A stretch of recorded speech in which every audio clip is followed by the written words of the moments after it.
So earlier in the show, we learned a little bit about the Bon Vivant celebration that is going to raise money for kids in the East Valley, and Andy's actually going to be participating in that as a celebrity kind of judge of the food. Celebrity. And when I found out there's going to be so much food there, I'm really happy you couldn't make it. Sign me up. Well, also part of this event are more than 800 beer, wine, and spirits. And so we want to invite our friend Nick Fry, who's actually kind of a specialist in this arena. And my task to you was find Andy and I some beer that's like for women. That's not like, you know, bitter beer, man beer, something that we can enjoy. So we don't have bitter beer face. And you said, no problem. 800 beers, no problem. What'd you come up with?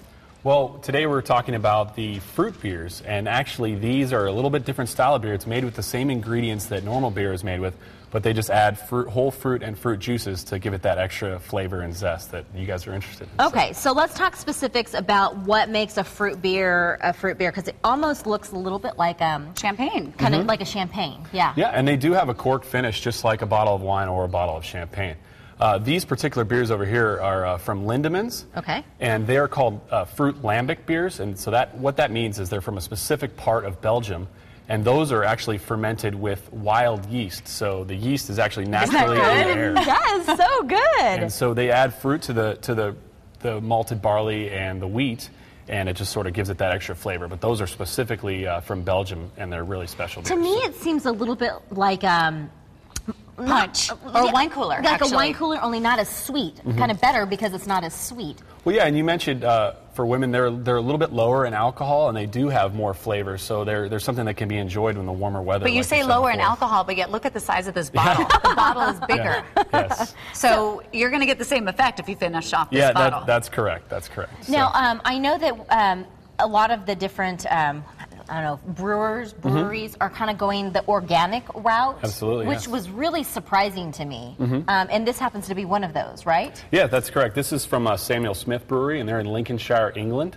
And the thing that's cool about this one is they use actually cultivated yeast, so they have their own proprietary yeast strain, but they use organic fruits of the area. So that area, Lincolnshire, is actually famous for its fruit. And so they take organic fruits from the area. This is raspberry, and they also have strawberry, and they do a cherry as well. So those give the fruit flavors to the beer. I would think this would be really popular with the women because it's so sweet. But do you find a lot of men like to drink the fruit beers? Yeah, absolutely. And it's actually extremely popular in Europe to drink the fruit beers, and they're really, really refreshing. And it's a different way to treat beer. They go great with foods. They're really, really good with desserts, and you can do some fun things with them as well. Like you can mix them with other beers, like say a chocolate stout. With the Is there raspberry. such a thing? I didn't even know. Absolutely. We just found out there is. Absolutely, and they also make adult floats, so you can actually put vanilla or chocolate ice cream in the beer and then drink it like a float, and it's fantastic. Okay, I see a whole nother segment. We need to do some fun. It's true. Fun floats. Yeah, maybe a little fun in the sun kind of action, right? Yeah, so they're great for that weather. And tell me too, when you talked about being lower in like alcoholic content, is it higher in calories, or like the makeup of it? How does it compare to the ordinary beers? Yeah, I mean, because we care about that. Yeah, I'm just curious about the alcohol and the calories, and if it's just like kind of like a, I don't know, like a watered down beer, if you will. Yeah, I would. I mean, I certainly wouldn't call it a watered down beer because they're exploding with flavor. So they have a lot more flavor than your typical light lager beer.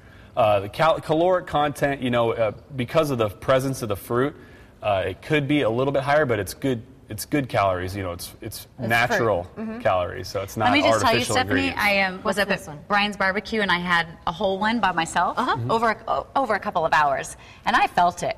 I mean, they may say that it's less alcohol content, but that's strawberry, yes. Yeah. Okay. I know this now. Is the one that you like? Yep. Try that one. And people can get these at AJ's and Bashas'. And absolutely, yeah. Isn't it good? This one has less strawberry. This one's like super sweet, and this one's like a hint of this is raspberry. Traditional beer with a little bit of the fruity flavor. And like I said, they do use the traditional beer ingredients, malted barley and wheat in some cases, to make the beer, and they just add the fruit to it. So you will get a little bit of the traditional beer Well, I think flavor. all of these would go great with the recipe that we're going to provide for everybody online from the Old Spaghetti Factory, which was garlic... Bacon. I can't remember the name of the cheese. It's Miz something. It's delicious, though. The garlic bacon yummy something. It's a stinky cheese that tastes good. So, and this is your invitation to go out and join Andy at the event. She's going to be a guest judge with some of the other meaty personalities from this show, or from around town. And it is all this weekend, March 27th at Rawhide from 5 to 10. We're going to provide a link online to get tickets, and here's the number right there on the screen for more information. Everything, of course, benefits the Boys and Girls Clubs of the East Valley. So come out and say hi. And thank you for coming, Stephanie. Oh, cheers. Cheers. Here's to raising lots of money to the Boys and Girls Club. Here, one for you. Can't leave you out. Here we go. Cheers. Cheers.